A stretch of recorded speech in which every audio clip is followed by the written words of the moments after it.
نستعينه ونستغفره ونعوذ بالله من شرور أنفسنا ومن سيئات أعمالنا من يهده الله فلا مضل له ومن يضلله فلا هادي له وأشهد أن لا إله إلا الله وحده لا شريك له وأشهد أن محمدا عبده ورسوله يا أيها الذين آمنوا اتقوا الله حق تقاته ولا تموتن إلا وأنتم مسلمون يا أيها الناس اتقوا ربكم الذي خلقكم من نفس واحدة وخلق منها زوجها وبث منهما رجالا كثيرا ونساء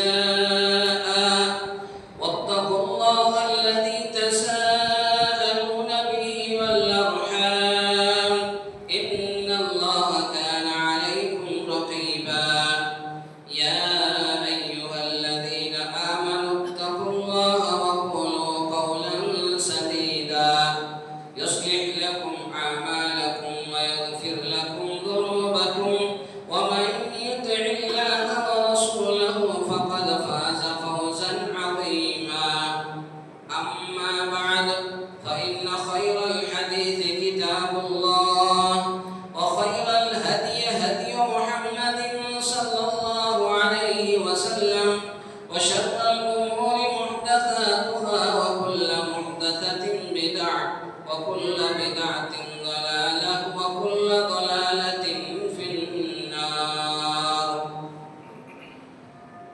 أعوذ بالله من الشيطان الرجيم بسم الله الرحمن الرحيم ولقد خلقنا الإنسان ونعلم ما توسوس به نفسه ونحن أقرب إليه من حبل الوريد إذ يتلقى المتلقيان عن اليمين وعن الشمال قعيد ما يلفظ من قول إلا لديه رقيب عتيد وجاءت سكرة الموت بالحق ذلك ما كنت منه تحيد ونفخ في الصور ذلك يوم الوعيد وجاءت كل نفس معها سائق وشهيد لقد كنت في غفلة من هذا فكشفنا عنك غطاءك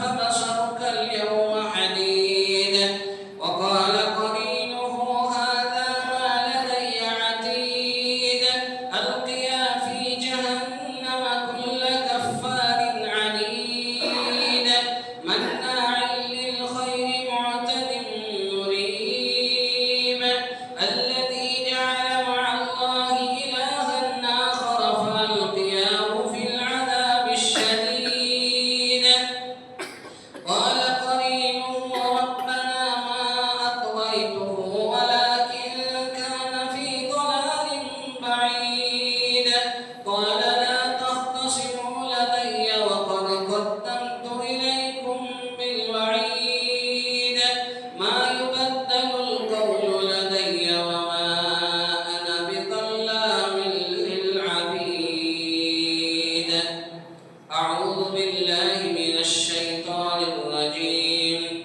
كل نفس ذائقة الموت وإنما توفون أجوركم يوم القيامة فمن زحزح عن النار وأدخل الجنة فقد فاز وما الحياة الدنيا إلا متاع الغرور رب اشرح لي صدري ويسر لي أمري واحلل عقدة من لساني يفقهوا قولي رب زدني علما اللهم رب زدني علما سبحانك لا علم لنا إلا ما علمتنا إنك أنت العليم الحكيم تمام قسم کی تعریفات توصیفات بزرگی کبریائی بڑائی اس اللہ رب العالمین کی دی لائق و سزاوار ہے جو پالنہار ہے مربی ہے ہم سب کو پالنے والا ہے بعد درود و سلام نازل ہو اللہ کے بھیجے ہوئے تمام انبیاء اکرام پر، بالخصوص ہمارے آخری نبی احمد مجتبی محمد مصطفیٰ صلی اللہ علیہ وسلم پر۔ اللہم صلی علی محمد وعلی آل محمد کما صلیت علی ابراہیم وعلی آل ابراہیم انکا حمید مجید۔ اللہم بارک علی محمد وعلی آل محمد کما بارکت علی ابراہیم وعلی آل ابراہیم انکا حمید مجید۔ میرے اسلامی بھائیوں، نوجوان دوستوں، بزرگوں، میرے محترم اور عزیز ساتھیوں، پردہ نشی خواتین اسلام، چھوٹے چھوٹے معصوم بچوں،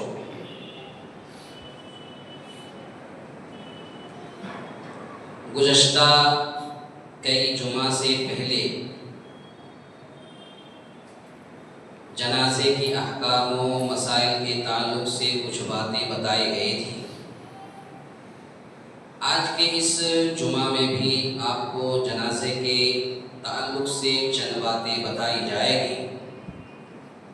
اللہ تعالیٰ سے دعا ہے یا الہ العالمین، ہم تمام مسلمانوں کو ہم کو حق بات کہنے سننے سے زیادہ نیک عمل کرنے کی توفیق عطا فرمائیں، آمین۔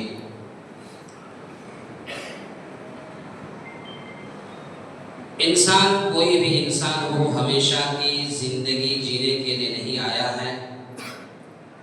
ہر انسان کو مرنا ہے، مٹی کے اندر جانا ہے۔ اسی لیے اللہ رب العالمین نے فرمایا کل نفس ذائقۃ الموت، ہر نفس کو موت کا مزہ چکھنا ہے۔ وَإِنَّمَا تُوَفَّوْنَ أُجُورَكُمْ يَوْمَ الْقِيَامَةِ، اور قیامت کے دن ایسے شخص کو اس کا پورا بدلہ دیا جائے گا۔ فَمَنْ زُحْزِحَ عَنِ النَّارِ وَأُدْخِلَ الْجَنَّةَ فَقَدْ فَازَ وَمَا الْحَيَاةُ الدُّنْيَا إِلَّا مَتَاعُ الْغُرُورِ۔ تو مرنا ہے، مٹی کے اندر جانا ہے۔ میت کے تعلق سے، جنازے کے تعلق سے کچھ باتیں بتائی گئی تھی۔ آج ہم یہاں سے شروع کریں گے کہ باب البکاء علی المیت، میت پر رونے کا باب۔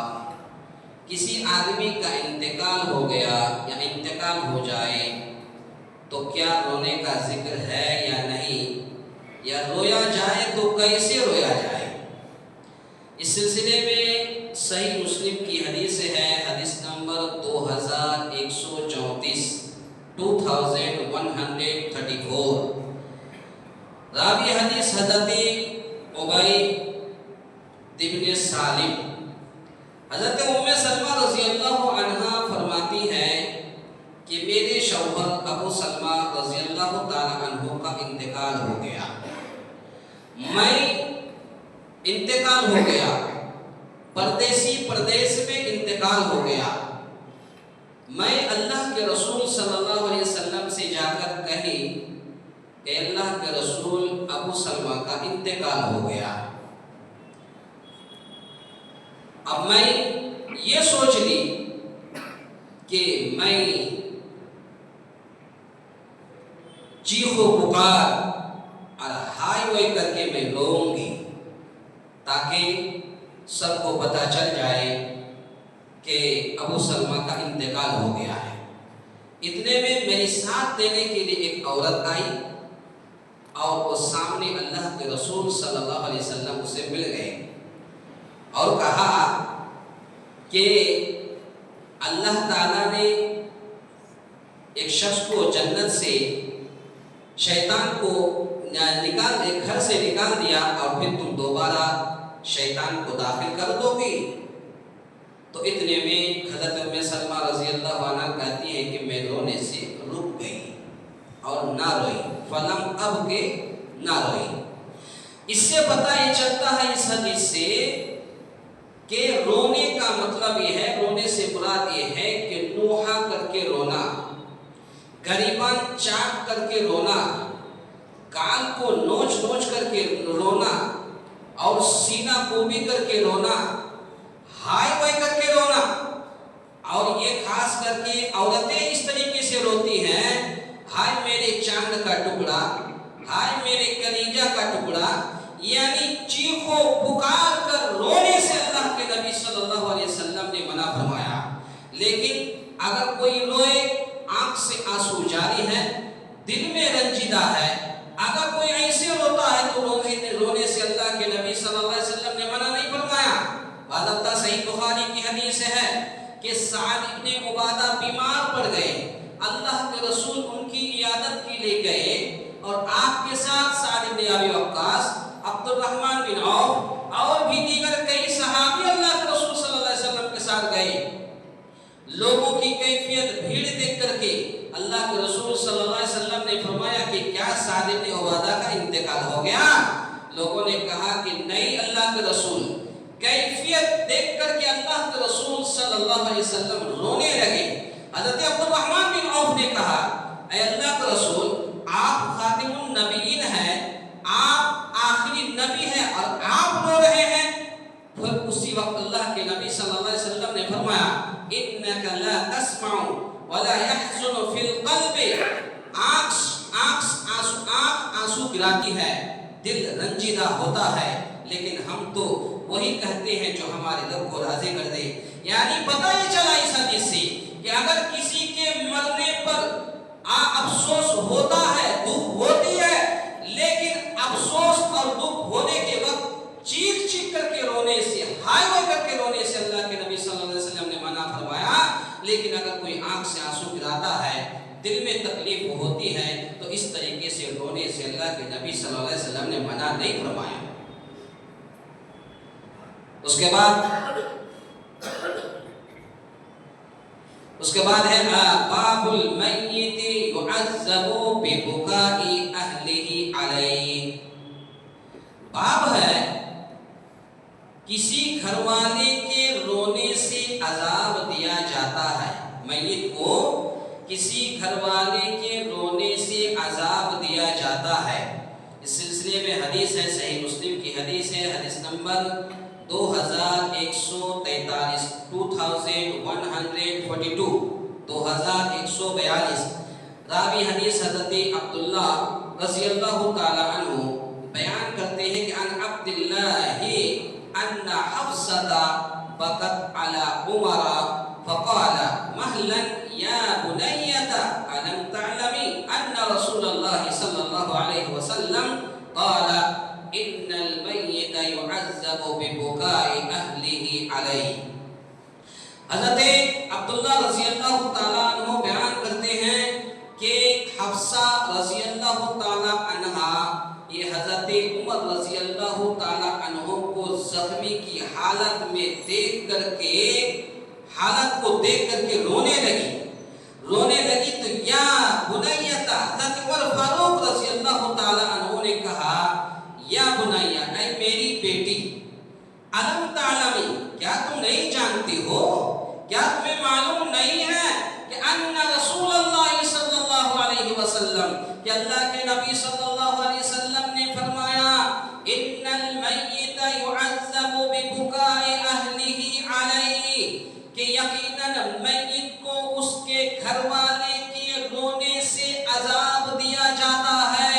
پتہ یہ چلا اس حدیث سے کہ اگر کسی آدمی کے گھر میں کسی آدمی کا انتقال ہو جاتا ہے اور اس گھر کے لوگ اگر ہائے ہوئے کر کے روتا ہے، چیخو پکار کر کے روتا ہے، سینہ کوبی کر کے روتا ہے، اپنے نقصان اور غریبان کو پھاڑ کر کے روتا ہے، چیخو پکار کر کے روتا ہے، تو جتنا روئے گا میت کو قبر میں اتنا ہی عذاب دیا جائے گا۔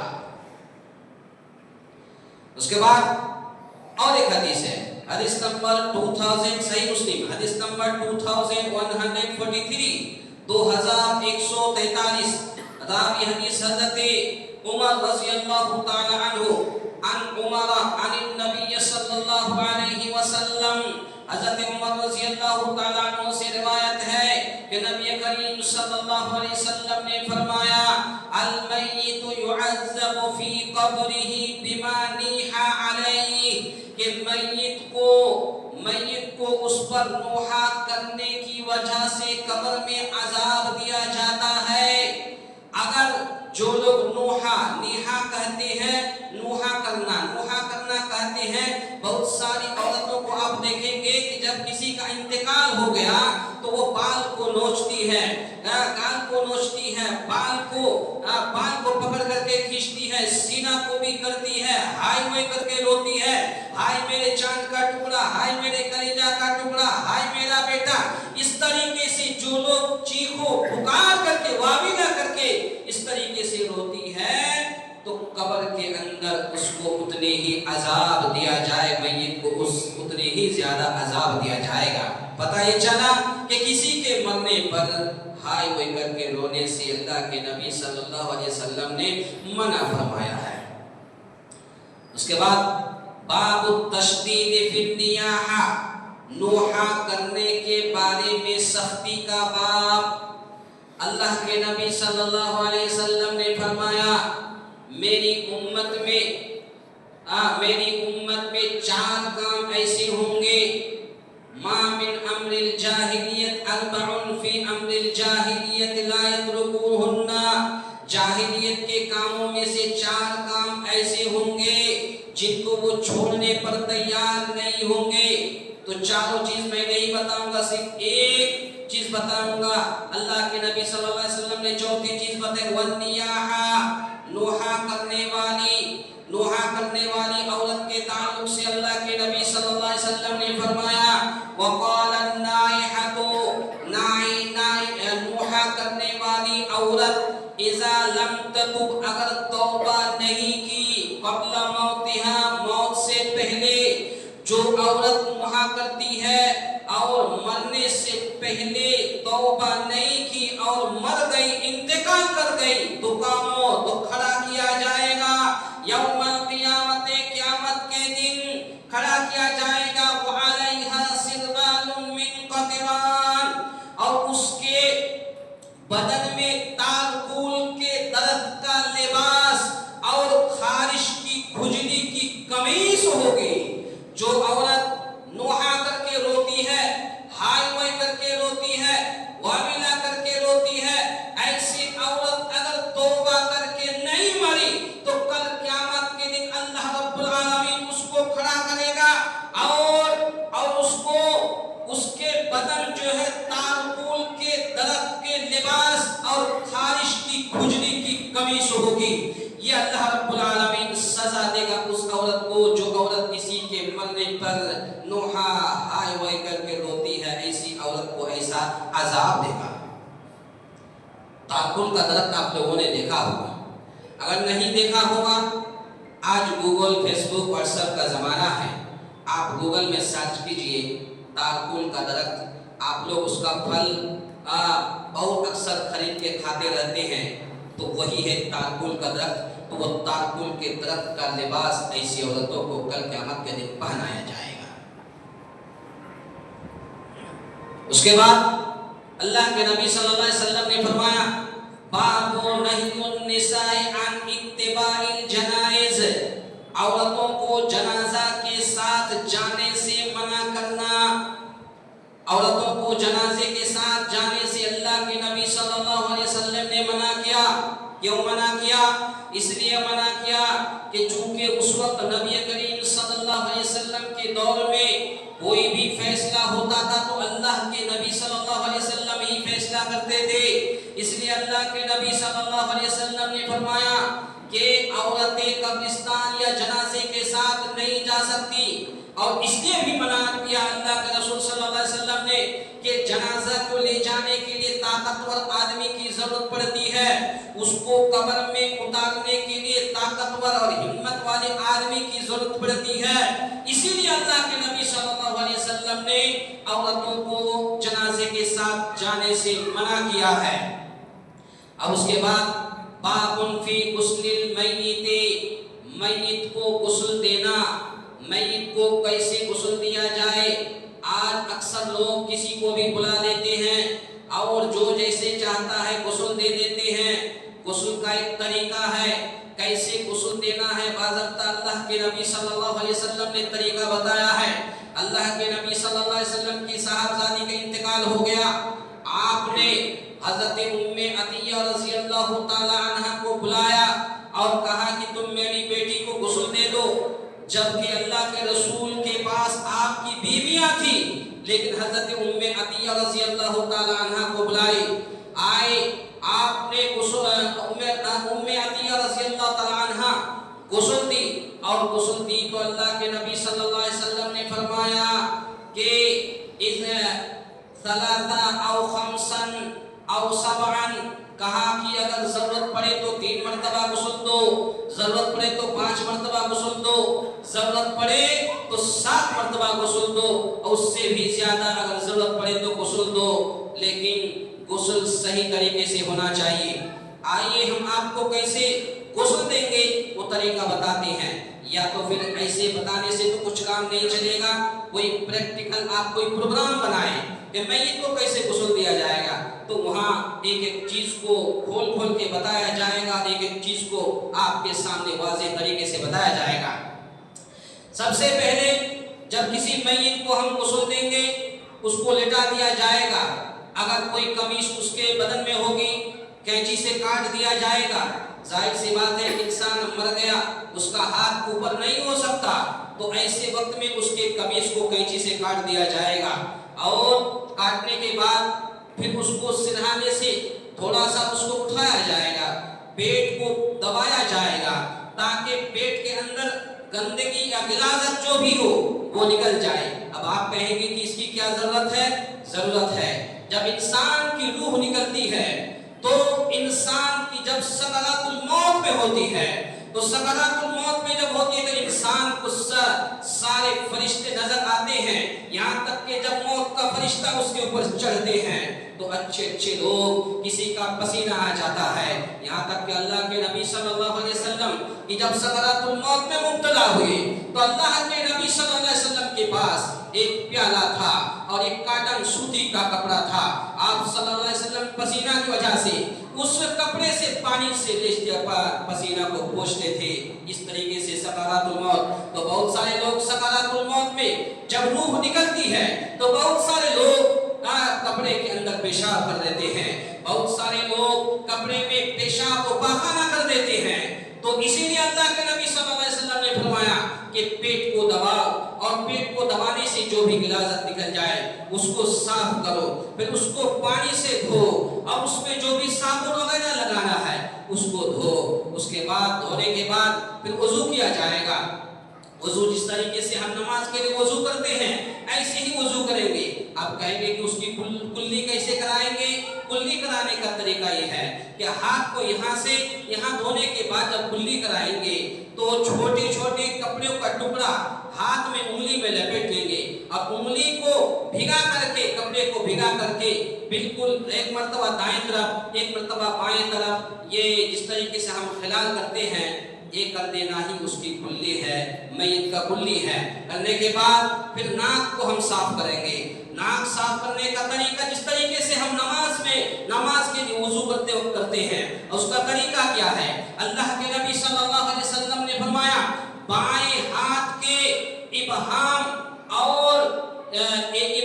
اور شبابہ کی انگلی، اس کو کہتے ہیں ابہام، یعنی انگلیوں کے نام بھی عربی میں ہیں، خنصر، بنصر، وسطی، شبابہ، ابہام۔ تو یہ ابہام اور شبابہ یہ دو انگلی کو اس طریقے سے ناک کے اندر لے جائیں گے، اور لے جانے کے بعد پھر اس کو صاف کریں گے، ناک کو جھاڑیں گے۔ اب ظاہر سی بات ہے میت کا ناک جھاڑا نہیں جا سکتا، تو اس طریقے سے انگلی کو اس طریقے سے کر کے ناک کو دبا دینا، یہی میت کا صاف کرنا ہے۔ اس کے بعد چہرے کو دھوئیں گے، چہرے کو بالکل جیسے جس طریقے سے آپ وضو کرتے ہیں ایسے ہی آپ چہرے کو 3 مرتبہ دھوئیں گے۔ اس کے بعد چہرہ دھونے کے بعد پھر ہاتھ کو کوہنی تک دھویا جائے گا 3 مرتبہ، پھر بائیں ہاتھ کو دھویا جائے گا، پھر اس کے بعد سر کا مسح کیا جائے گا، پھر اس کے بعد دایاں پیر دھویا جائے گا، اور پھر اس کے بعد بایاں پیر دھویا جائے گا۔ یہ وضو کا طریقہ وضو ہم نے کرا دیا۔ اس کے بعد دائیں طرف سے میت کے سیدھے طرف سے ہم پانی نہلائیں گے۔ اچھا پانی نہلائیں گے تو پانی کیسا ہونا؟ اللہ کے نبی صلی اللہ علیہ وسلم نے فرمایا کہ بیل کی پتی ڈال کر کے پانی کو گرم کر لینا چاہیے، لیکن اگر موسم گرمی ہے اور ضرورت نہیں ہے پانی گرم کرنے کی تو پھر وہ بیری کی پتی ڈال کر کے ہم نہلا سکتے ہیں۔ اگر بیری کی پتی نہ ملے تو کوئی ضروری نہیں ہے، لیکن اللہ کے رسول نے چونکہ چونکہ ایسا کیا ہے اس لیے ہم بیری کی پتی کو ڈال دیں گے، اور ڈالنے کے بعد گرم کرنے کے بعد اس طریقے سے اتنا گرم کریں گے جتنا آپ برداشت کر سکتے ہیں، بلکہ اس سے کم ہی ہو۔ اس کے بعد بیری کے پتا ڈالنے کے بعد پھر اس کو بیری کے پتے کے پانی سے ہم نہلائیں گے، پہلے دائیں طرف سے نہلائیں گے، اور نہلانے کے بعد اس صابن وغیرہ دینا ہے، اور پھر اس کو صابن وغیرہ سے مالش کر کے اور صاف کر کے پھر دائیں طرف دھو دینا ہے، پھر بائیں طرف پانی ڈالیں گے اور پھر بائیں طرف بھی اسی طریقے سے صابن وغیرہ لگا کر کے دھوئیں گے۔ اب رہی بات پیٹھ پیچھے، یعنی پیٹھ کی طرف کیسے دھوئیں گے۔ پیٹھ کو ایک دو آدمی رہے گا، تھوڑا سا کروٹ بدلے گا اور پہ ایک آدمی دھوئے گا، صابن لگا کر کے دھوئے گا، پھر اسی طریقے سے بائیں طرف بھی کروٹ بدلے گا اور پھر پیٹھ کو دھوئے گا۔ اس طریقے سے دھونے کے بعد اس کے بعد آخر میں اللہ کے نبی صلی اللہ علیہ وسلم نے فرمایا، آج اکثر لوگ یہ چیز نہیں کرتے ہیں، وَجْعَلْنَا فِي الْآخِرَةِ كَافُورًا، آخر میں کافور کے پانی سے نہلانا ہے، کافور کے پانی سے نہلانا ہے۔ یہ کافور کے پانی نہلانے سے کیا ہوتا ہے کہ میت کے بدن سے کچھ بدبو وغیرہ نہیں آتی ہے اور جلدی قبر کے اندر کیڑا نہیں لگتا۔ بعض جگہوں پر بہت سارے لوگ قبرستان میں کوئی پاؤڈر چھڑکتے ہیں کہ کیڑا نہیں لگتا، اس پاؤڈر کی جگہ آپ اگر کافور لے لیں، کافور کا پاؤڈر قبرستان میں چھڑک دیں تو جلدی سے کیڑا نہیں لگتا۔ تو آخر میں وَجَعَلْنَا فِي الْآخِرَةِ كَافُورًا، آخر میں کافور کے پانی سے نہلائیں گے، اور نہلانے کے بعد اس کا سر پوچھ دیا جائے گا۔ سر پوچھنے کے بعد یہ مرد کا جو صدر ہے وہ کمر سے لے کر کے گھٹنوں تک ہے، عورت کا صدر سینے سے لے کر کے گھٹنوں تک ہے، یہ اتنا۔ اس کے بعد جب کفن پہنایا جائے گا، کفن کے تعلق سے بعض لوگ کہتے ہیں کہ عورتوں کا 5 کپڑا ہے، مردوں کا 3 کپڑا ہے، لیکن جس میں 5 کپڑوں کا ذکر ہے وہ حدیث صحیح نہیں ہے۔ 3 کپڑا، چاہے وہ مرد ہو چاہے وہ عورت ہو، 3 ہی کپڑا دیا جائے گا۔ ایک لنگی تہبند جس کو ہم لوگ کہتے ہیں، لنگی ہوگی، اور پھر ایک کرتا ہوگا، اور پھر ایک بڑی چادر ہوگی جسے ڈھانپ دیا جاتا ہے۔ یہ غسل کا صحیح طریقہ یہ ہے۔ آج آپ کے سامنے ایک اعلان کرتا ہوں کہ ہماری اپنی جماعت میں کوئی بھی کسی بھی بھائی کا اگر انتقال ہو جائے اور آپ کو غسل دینے کے لیے اگر آدمی نہ ملے تو بندہ حاضر ہے، آپ کبھی بھی بلائیں، انشاءاللہ میں غسل دینے کے لیے تیار ہوں۔ نظام آباد میں بھی تھا، وہاں بھی کئی لوگوں کو ہم نے غسل دیا، لوگ بلائے۔ تو غسل اگر دے تو صحیح طریقے سے غسل ہونا چاہیے۔ اسی طریقے سے غسل کرانے کے بعد اگر سر کے بال ہیں اس کو کنگھی سے خوبصورت، جس طریقے سے آدمی کہیں گھر سے باہر نکلتا ہے تو کتنی خوبصورت ہو کر کے کنگھی کرتا ہے، ایسی آپ کنگھی کر دیجئے، خوبصورت بنا دیجئے، آنکھوں میں سرما وغیرہ لگا دیجئے۔ لیکن اگر عورت ہے اور عورت کا بال ہے، بال لمبی لمبی ہے، تو ایسی صورت میں عورت کے بال کو 3 چوٹی بنایا جائے گا۔ اللہ کے نبی صلی اللہ علیہ وسلم نے حضرت ام عطیہ رضی اللہ تعالی عنہا جب اللہ کے رسول کی صاحبزادی کی غسل دے رہی تھی، غسل دینے کے بعد اللہ کے رسول نے کہا کہ ام عطیہ بال کو 3 چوٹی بنا دو اور ایسے ہی پیچھے کر دو۔ تو پتا چلا کہ عورت کا اگر بال ہے تو 3 چوٹی بنایا جائے گا، مرد اگر ہے تو اس کا جو ہے جس طریقے سے کنگھی کرتے ہیں کنگھی کر کے خوبصورت کر دیا جائے گا۔ یہ غسل دینے کا طریقہ۔ اب ہم نماز جنازہ کے لیے جاتے ہیں۔ نماز جنازہ پڑھنے کے وقت 2 چیزوں کا اعلان کیا جاتا ہے، اور وہ چیز ہے نمبر 1، ہم یہی کہتے ہیں یا امام جو بھی جنازہ پڑھانے والا ہوتا ہے یہ کہتا ہے کہ دیکھیے یہ آدمی ہمارے درمیان اتنا دن تک رہا، ان کے چلنے پھرنے اٹھنے بیٹھنے سونے جاگنے میں اگر کسی کو تکلیف ہوئی تو آپ ابھی اس کے معافی مانگنے کی طاقت نہیں ہے، آپ لوگ دل سے معاف کر دیجئے۔ نمبر 1۔ نمبر 2، قرض کے تعلق سے ہو سکتا ہے کہ انہوں نے کسی سے قرضہ لیا ہو، یا ہو سکتا ہے کہ کوئی آدمی اس سے قرضہ لیا ہو، تو ایسا بھی ہو سکتا ہے قرض کے تعلق سے قرض بڑی خطرناک چیز ہے، اور جب تک کوئی انسان قرض ادا نہیں کرتا اور انتقال کر گیا تو کل قیامت کی صبح تک وہ لٹکائی رہے گی جب تک کہ اس کا قرض ادا نہ کر دے۔ اس سلسلے میں نسائی کی حدیث موجود ہے، حدیث نمبر 1962، 1963، 1964 کے اندر حدیث موجود ہے۔ ایک جنازہ لایا گیا، اللہ کے رسول صلی اللہ علیہ وسلم سے کہا گیا اللہ کے رسول آپ نماز جنازہ پڑھا دیجئے۔ اللہ کے رسول صلی اللہ علیہ وسلم نے فرمایا کہ یہ تو قرضدار، ہم اس کی نماز جنازہ نہیں پڑھائیں گے، ہم نماز جنازہ نہیں پڑھائیں گے۔ صلوا علی صاحبکم، تم اپنے ساتھی کی نماز جنازہ پڑھ لو، ہم نماز جنازہ نہیں پڑھائیں گے۔ پھر اس کے بعد اور ایک جنازہ لایا گیا، آپ سے کہا گیا کہ اللہ کے رسول آپ نماز جنازہ پڑھا دیجئے۔ اللہ کے رسول نے فرمایا کہ کیا اس نے قرض ادا کرنے کے لیے کچھ چیز چھوڑا ہے؟ تو لوگوں نے بتایا کہ نہیں کچھ بھی نہیں چھوڑا۔ اللہ کے رسول کہا کہ پھر اس کی نماز جنازہ ہم نہیں پڑھائیں گے۔ حضرت ابو قتادہ رضی اللہ تعالیٰ عنہ نے کہا کہ اللہ کے رسول آپ نماز جنازہ پڑھا دیجئے، اس کا قرض میں ادا کروں گا۔ تو اگر جب تک کوئی ذمہ داری نہ لے تب تک نماز جنازہ اللہ کے رسول نے نہیں پڑھائی ہے۔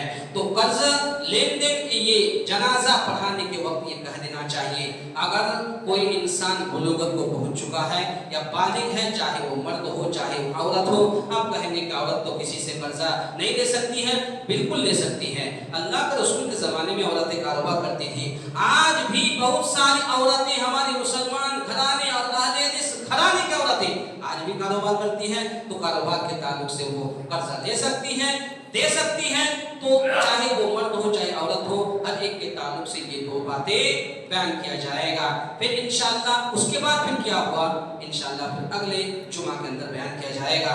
آخر میں اللہ تعالیٰ سے دعا ہے یا الہ العالمین ہم تمام مسلمانوں کو کہنے سننے سے زیادہ نیک عمل کرنے کی توفیق عطا فرمائے۔ یا الہ العالمین ہم تمام مسلمانوں کو قرآن اور صحیح حدیثوں پر زندگی گزارنے کی توفیق عطا فرما۔ یا الہ العالمین ہم تمام مسلمانوں کو قرآن اور صحیح حدیثوں پر عمل کرنے کی توفیق عطا فرما۔ یا الہ العالمین ہم تمام مسلمانوں کو پنج وقتہ بجماعت نماز پڑھنے کی توفیق عطا فرما۔ یا الہ العالمین ہم تمام مسلمانوں کو صراط مستقیم پر چلنے کی توفیق عطا فرما۔ یا الہ العالمین ہم تمام مسلمانوں کو نیک عمل کرنے کی توفیق عطا فرما۔ یا الہ العالمین ہم تمام مسلمانوں کو برائی سے بچنے کی توفیق عطا فرما۔ یا الہ العالمین جو لوگ مقروض ہیں قرضدار ہیں ان لوگ کے قرض کی ادائیگی کا کوئی سبیل پیدا کر دے۔ یا الہ العالمین جو مسلمان بھائی بہن ہمارے نہ جانے کتنے دنوں سے بیماری مبتلا ہے، یا الہ العالمین تو ان لوگوں کے بیماریوں سے شفا کاملہ عاجلہ عطا فرما۔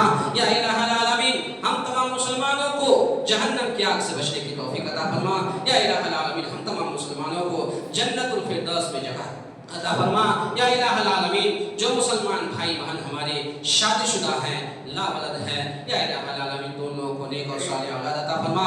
یا الہ العالمین جو مسلمان بھائی بہن ہمارے غیر شادی شدہ ہیں ان لوگوں کو نیک اور صالح جوڑا ملا دے۔ یا الہ العالمین جو مسلمان بھائی بہن ہمارے اس دنیا سے رخصت ہو چکے ہیں، ہم نہیں جانتے قبر کے اندر کس حالت میں پڑے ہوئے ہیں، یا الہ العالمین اگر کسی عذاب میں گرفتار ہے، یا الہ العالمین تو ان لوگوں کے عذاب کو بند کر دے، ان لوگوں کے عذاب کو دور کر دے، ان لوگوں کی قبر کو نور سے بھر دے۔ یا الہ العالمین جب تک تو ہمیں زندہ رکھے ایمان اور اسلام پر رکھے، جب ہمارا خاتمہ ہو ایمان اور اسلام پر ہو۔ آمین۔ وآخر دعوانا الحمدللہ۔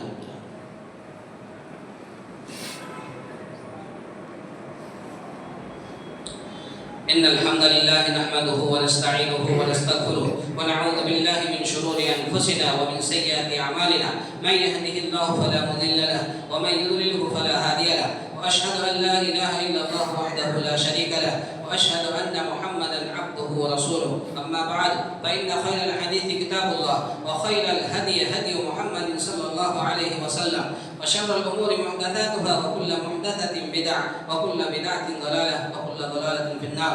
أعوذ بالله من الشيطان الرجيم. إن الله وملائكته يصلون على النبي يا أيها الذين آمنوا صلوا عليه وسلموا تسليما.